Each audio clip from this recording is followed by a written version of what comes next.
ਪਿਆਰੀ ਸਾਧ ਸੰਗਤ ਜੀਓ, ਸਾਰੇ ਬੋਲੋ ਵਾਹਿਗੁਰੂ ਜੀ ਕਾ ਖਾਲਸਾ, ਸ੍ਰੀ ਵਾਹਿਗੁਰੂ ਜੀ ਕੀ ਫਤਿਹ। ਇੱਕ ਜੰਗਲ ਵਿੱਚ ਫਕੀਰ ਝੁੱਗੀ ਵਿੱਚ ਬੈਠ ਕੇ ਤਪੱਸਿਆ ਕਰਦਾ ਸੀ। ਜਦੋਂ ਵੀ ਫਕੀਰ ਦਾ ਮਨ ਕੁਛ ਖਾਣ ਪੀਣ ਨੂੰ ਕਰਦਾ ਤਾਂ ਉਹ ਨਗਰ ਵਿੱਚ ਜਾ ਕੇ ਭਿਕਸ਼ਾ ਮੰਗ ਲਿਆਉਂਦਾ। ਸੱਕ ਕੇ ਦੁਬਾਰਾ ਤਪੱਸਿਆ ਕਰਨ ਲੱਗ ਜਾਂਦਾ। ਤਪੱਸਿਆ ਕਰਦੇ ਨੂੰ ਕਈ ਸਾਲ ਬੀਤ ਗਏ। ਇੱਕ ਦਿਨ ਫਕੀਰ ਦੇ ਮਨ ਦੀ ਇੱਛਾ ਹੋਈ ਤਾਂ ਫਕੀਰ ਭਿਕਸ਼ਾ ਲੈਣ ਲਈ ਨਗਰ ਵੱਲ ਤੁਰ ਪਿਆ। ਤੁਰੇ ਜਾਂਦੇ ਜਾਂਦੇ ਫਕੀਰ ਨੂੰ ਇੱਕ ਘੋੜਿਆਂ ਦਾ ਤਬੇਲਾ ਦਿਖਾਈ ਦਿੱਤਾ ਜੋ ਬਾਦਸ਼ਾਹ ਦਾ ਸੀ। ਤਾਂ ਫਕੀਰ ਘੋੜਿਆਂ ਦੇ ਤਬੇਲੇ ਵਿੱਚ ਪਹੁੰਚਿਆ। ਬਾਦਸ਼ਾਹ ਖੜਾ ਸੀ। ਜਾ ਕੇ ਬਾਦਸ਼ਾਹ ਕੋਲ ਫਕੀਰ ਨੇ ਅਲਖ ਜਗਾਈ ਕਿ ਮੈਨੂੰ ਭਿਕਸ਼ਾ ਪਾਓ। ਬਾਦਸ਼ਾਹ ਨੇ ਘੋੜਿਆਂ ਦੀ ਲਿੱਦ ਪਈ ਸੀ, ਉਸ ਦਾ ਬੁੱਕ ਭਰਿਆ, ਫਕੀਰ ਦੀ ਝੋਲੀ ਵਿੱਚ ਪਾ ਦਿੱਤਾ। ਫਕੀਰ ਵਾਪਸ ਆਇਆ। ਉਸ ਨੇ ਉਹ ਲਿੱਦ ਝੁੱਗੀ ਦੇ ਬਾਹਰ ਢੇਰੀ ਕਰ ਦਿੱਤੀ। ਮੁੜ ਤਪੱਸਿਆ ਦੇ ਵਿੱਚ ਲੀਨ ਹੋ ਗਿਆ। ਕਈ ਸਾਲ ਬੀਤੇ। ਲਿੱਦ ਵੱਧਦੀ ਲਿੱਦ ਦਾ ਢੇਰ ਲੱਗ ਗਿਆ। ਜਿਸ ਬਾਦਸ਼ਾਹ ਨੇ ਲਿੱਦ ਦਾਨ ਕਰੀ ਸੀ, ਭਿਕਸ਼ਾ ਪਾਈ ਸੀ, ਉਹ ਉਸੇ ਜੰਗਲ ਦੇ ਵਿੱਚ ਸ਼ਿਕਾਰ ਖੇਡਣ ਲਈ ਆਇਆ। ਸ਼ਿਕਾਰ ਖੇਡਦਾ ਖੇਡਦਾ ਉਸ ਦੇ ਨਿਗਾਹ ਲਿੱਦ ਦਾ ਢੇਰ ਦਿਖਾਈ ਦਿੱਤਾ। ਉਸ ਨੇ ਦੇਖਿਆ ਕਿਸੇ ਪਾਸੇ ਕੋਈ ਵੀ ਘੋੜਿਆਂ ਦਾ ਤਬੇਲਾ ਨਹੀਂ ਸੀ। ਲਿੱਦ ਦਾ ਢੇਰ ਦੇਖ ਕੇ ਉਹ ਹੈਰਾਨ ਹੋਇਆ ਕਿ ਜੰਗਲ ਦੇ ਵਿੱਚ ਘੋੜਾ ਕੋਈ ਦਿਖਾਈ ਨਹੀਂ ਦਿੰਦਾ, ਪਰ ਲਿੱਦ ਦਾ ਢੇਰ ਲੱਗਿਆ ਪਿਆ। ਨਜ਼ਦੀਕ ਨਿਗਾਹ ਮਾਰੀ, ਝੁੱਗੀ ਦੇਖੀ ਤਾਂ ਬਾਦਸ਼ਾਹ ਝੁੱਗੀ ਵਿੱਚ ਗਿਆ। ਫਕੀਰ ਦੇ ਚਰਨਾਂ 'ਚ ਮੱਥਾ ਟੇਕਿਆ। ਮਹਾਰਾਜ, ਇੱਥੇ ਕੋਈ ਘੋੜਾ ਤਾਂ ਦਿਖਾਈ ਨਹੀਂ ਦਿੰਦਾ, ਪਰ ਲਿੱਦ ਦਾ ਢੇਰ ਬਹੁਤ ਵੱਡਾ ਲੱਗਿਆ ਪਿਆ। ਮਹਾਰਾਜ, ਕੀ ਕਾਰਨ ਹੈ? ਫਕੀਰ ਨੇ ਕਿਹਾ, ਭਾਈ, ਅਸੀਂ ਭਿਕਸ਼ਾ ਲੈਣ ਗਏ ਸੀ। ਸਾਨੂੰ ਭਿਕਸ਼ਾ ਦੇ ਵਿੱਚ ਕਿਸੇ ਨੇ ਘੋੜਿਆਂ ਦੀ ਲਿੱਦ ਪਾ ਦਿੱਤੀ। ਅਸੀਂ ਉਹ ਲਿੱਦ ਬਾਹਰ ਲਿਆ ਕੇ ਢੇਰੀ ਕਰ ਦਿੱਤੀ। ਭਾਈ ਦਾ ਦਾਨ ਪਾਇਆ ਹੋਇਆ ਵੱਧ ਜਾਂਦਾ ਹੈ, ਸੋ ਇਹ ਦਿਨ ਪਰ ਦਿਨ ਵਧੀ ਜਾ ਰਹੀ ਹੈ। ਤਾਂ ਬਾਦਸ਼ਾਹ ਬੋਲਿਆ, ਮਹਾਰਾਜ, ਮੈਂ ਬਾਦਸ਼ਾਹ ਗਾ, ਇਹ ਲਿੱਦ ਮੈਂ ਹੀ ਸੋਨੂੰ ਪਾਈ ਸੀ। ਮਹਾਰਾਜ, ਹੁਣ ਇਸ ਲਿੱਦ ਦਾ ਕੀ ਹੱਲ ਹੋਵੇਗਾ? ਤਾਂ ਫਕੀਰ ਨੇ ਕਿਹਾ, ਬਾਦਸ਼ਾਹ, ਇਹ ਲਿੱਦ ਤੈਨੂੰ ਖਾਣੀ ਪਵੇਗੀ। ਇੰਨੀ ਗੱਲ ਸੁਣ ਕੇ ਬਾਦਸ਼ਾਹ ਮਹਾਰਾਜ ਫਕੀਰ ਦੇ ਚਰਨਾਂ ਵਿੱਚ ਢਹਿ ਪਿਆ। ਮਹਾਰਾਜ, ਗਲਤੀ ਹੋ ਗਈ, ਮੈਨੂੰ ਮਾਫ਼ ਕਰ ਦਿਓ, ਪਰ ਹੁਣ ਇਸ ਦਾ ਹੱਲ ਦੱਸੋ।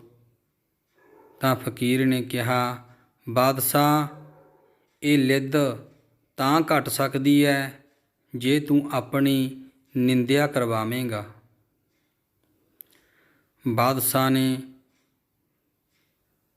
ਸੁਣਿਆ। ਫਕੀਰ ਸੁਣ ਕੇ ਵਾਪਸ ਮਹਿਲਾਂ ਵੱਲ ਆ ਗਿਆ। ਰਾਣੀਆਂ ਨਾਲ ਵਿਚਾਰ ਕਰੀ। ਸਵੇਰੇ ਉੱਠਿਆ, ਰਥ ਤਿਆਰ ਕਰਿਆ, 2 ਰਾਣੀਆਂ ਨਾਲ ਲਈਆਂ। ਰਥ ਦੇ ਵਿੱਚ ਮਦਰਾ ਭਾਵ ਸ਼ਰਾਬ ਰੱਖੀ ਗਈ। ਤਾਂ ਨਗਰਾਂ ਦੇ ਵਿੱਚ ਘੁੰਮਣ ਲੱਗਿਆ। ਰਥ ਦੇ ਵਿੱਚ ਬੈਠ ਕੇ ਉਹ ਮਦਰਾ ਪੀ ਰਿਹਾ ਹੈ, ਨਾਲੇ ਰਾਣੀਆਂ ਨੂੰ ਗਲਤ ਬੋਲ ਰਿਹਾ ਹੈ। ਹਰ ਰੋਜ਼ ਉਹ ਨਗਰਾਂ ਵਿੱਚ ਜਾਣ ਲੱਗਾ। ਹੌਲੀ ਹੌਲੀ ਉਸ ਦੀ ਨਿੰਦਿਆ ਹੋਣੀ ਸ਼ੁਰੂ ਹੋ ਗਈ। ਲੋਕ ਕਹਿਣ ਲੱਗੇ, ਰਾਜੇ ਦੀ ਬੁੱਧੀ ਮਲੀਨ ਹੋ ਗਈ ਹੈ, ਭਾਵ ਗੰਦੀ ਹੋ ਗਈ ਹੈ। ਰਾਜਾ ਕੋਈ ਸ਼ਰਮ ਨਹੀਂ ਕਰਦਾ। ਹੌਲੀ ਹੌਲੀ ਨਿੰਦਿਆ ਹੁੰਦੀ ਰਹੀ। ਕਈ ਦਿਨਾਂ ਬਾਅਦ ਬਾਦਸ਼ਾਹ ਫਕੀਰ ਕੋਲ ਦੁਬਾਰੇ ਪਹੁੰਚਿਆ। ਕੀ ਦੇਖਦਾ, ਝੁੱਗੀ ਦੇ ਬਾਹਰ ਜੋ ਢੇਰ ਲੱਗਿਆ ਪਿਆ ਸੀ ਉਹ ਖਤਮ ਹੋ ਚੁੱਕਿਆ ਸੀ। ਜੋ ਬਾਦਸ਼ਾਹ ਨੇ ਭਿਕਸ਼ਾ ਪਾਈ ਸੀ ਉਨੀ ਲਿੱਦ ਬਚੀ ਪਈ ਹੈ। ਤਾਂ ਬਾਦਸ਼ਾਹ ਫਕੀਰ ਕੋਲ ਝੁੱਗੀ ਵਿੱਚ ਗਿਆ, ਜਾ ਕੇ ਮੱਥਾ ਟੇਕਿਆ। ਮਹਾਰਾਜ, ਇਹ ਲਿੱਦ ਇੰਨੀ ਕੁ ਕਿਉਂ ਬਚ ਗਈ? ਤਾਂ ਫਕੀਰ ਨੇ ਕਿਹਾ, ਬਾਦਸ਼ਾਹ, ਤੇਰੇ ਸਾਰੇ ਨਗਰਾਂ ਦੇ ਵਿੱਚ ਨਿੰਦਿਆ ਹੋ ਚੁੱਕੀ ਹੈ। ਤੇਰੇ ਨਗਰ ਦੇ ਵਿੱਚ ਇੱਕ ਅਜਿਹਾ ਇਨਸਾਨ ਹੈ ਜਿਸ ਨੇ ਤੇਰੀ ਅਜੇ ਤੱਕ ਨਿੰਦਿਆ ਨਹੀਂ ਕੀਤੀ। ਮਹਾਰਾਜ, ਉਹ ਕੌਣ ਹੈ? ਫਕੀਰ ਨੇ ਦੱਸਿਆ ਕਿ ਉਹ ਤੇਰੇ ਨਗਰ ਦਾ ਮਿਸਤਰੀ ਹੈ। ਤਾਂ ਬਾਦਸ਼ਾਹ ਮੁੜ ਮਹਿਲਾਂ ਵੱਲ ਆਇਆ। ਸਵੇਰੇ ਉੱਠਿਆ, ਰਥ ਵਿੱਚ ਰਾਣੀਆਂ ਬਿਠਾਈਆਂ। ਮਦਰਾ ਲੈ ਕੇ ਉਹ ਮਿਸਤਰੀ ਦੇ ਗੇਟ ਮੂਹਰ ਪਹੁੰਚ ਗਿਆ। ਮਿਸਤਰੀ ਆਪਣਾ ਕੰਮ ਕਰੀ ਜਾ ਰਿਹਾ ਹੈ। ਬਾਦਸ਼ਾਹ ਮਦਰਾ ਪੀ ਰਿਹਾ ਹੈ। ਰਾਣੀਆਂ ਨੂੰ ਮੰਦਾ ਚੰਗਾ ਬੋਲ ਰਿਹਾ ਹੈ। ਤਾਂ ਮਿਸਤਰੀ ਦਾ ਉਸ ਵੱਲ ਕੋਈ ਧਿਆਨ ਨਹੀਂ ਸੀ। ਉਹ ਆਪਣਾ ਕੰਮ ਕਰੀ ਜਾਂਦਾ ਹੈ। ਬਾਦਸ਼ਾਹ ਉੱਚੀ ਆਵਾਜ਼ ਦੇ ਵਿੱਚ ਰਾਣੀਆਂ ਨੂੰ ਗਲਤ ਬੋਲਦਾ, ਮਦਰਾ ਪੀ ਪੀ ਕੇ ਉੱਚੀ ਆਵਾਜ਼ ਵਿੱਚ ਬੋਲੀ ਜਾ ਰਿਹਾ ਹੈ। ਮਿਸਤਰੀ ਆਪਣਾ ਕੰਮ ਕਰੀ ਜਾ ਰਿਹਾ ਹੈ। ਉਸ ਦਾ ਬਾਦਸ਼ਾਹ ਵੱਲ ਕੋਈ ਧਿਆਨ ਨਹੀਂ ਸੀ। ਤਾਂ ਬਾਦਸ਼ਾਹ ਮਿਸਤਰੀ ਕੋਲ ਗਿਆ। ਮਿਸਤਰੀ ਨੂੰ ਕਿਹਾ ਕਿ ਮੈਂ ਤੇਰੇ ਗੇਟ ਦੇ ਵਿੱਚ ਮਦਰਾ ਪੀ ਪੀ ਕੇ ਉੱਚੀ ਬੋਲ ਬੋਲ ਕੇ ਗਲਤ ਬੋਲ ਰਿਹਾ।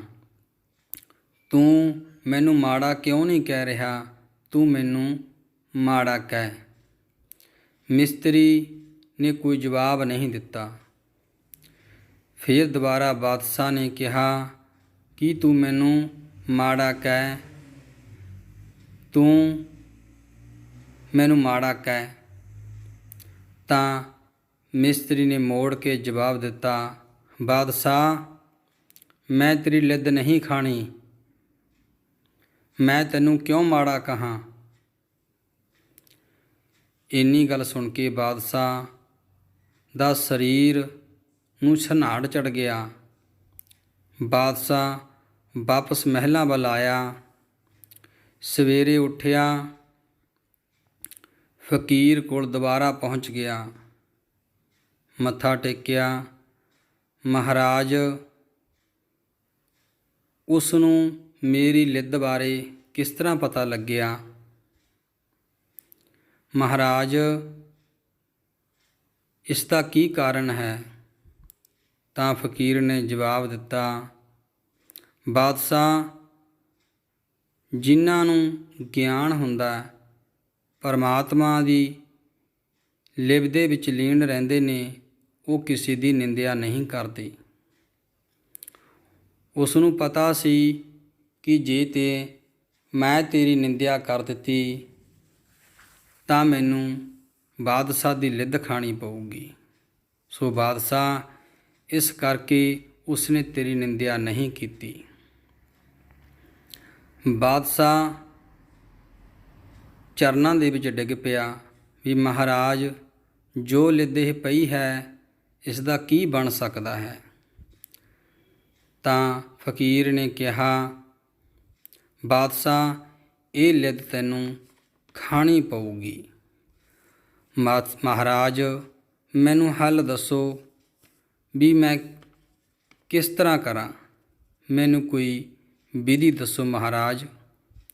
ਤਾਂ ਫਕੀਰ ਨੇ ਕਿਹਾ, ਬਾਦਸ਼ਾਹ, ਜੋ ਲਿੱਦ ਬਚੀ ਪਈ ਹੈ, ਇਸ ਦੇ ਗੋਲੇ ਵੱਟ ਲੈ, ਉਸ ਨੂੰ ਸੁਕਾ ਲੈ, ਸੁਕਾ ਕੇ ਉਸ ਨੂੰ ਜਲਾ, ਉਸ ਦੀ ਰਾਖ